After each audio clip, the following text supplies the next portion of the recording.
तंत्र नाम सुनते ही आपको डर लगता है।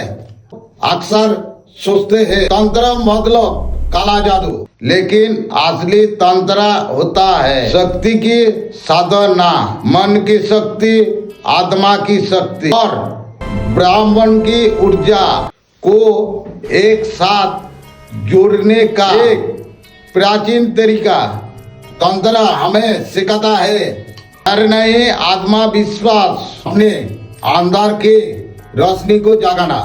सही गुरु, सही ज्ञान के बिना तंत्र का आदत नहीं करना चाहिए कि ये कोई खेल नहीं, ये शक्ति है। याद रखिए, तंत्र बुरा नहीं होता, बुरा होता है इंसान का इर्दा।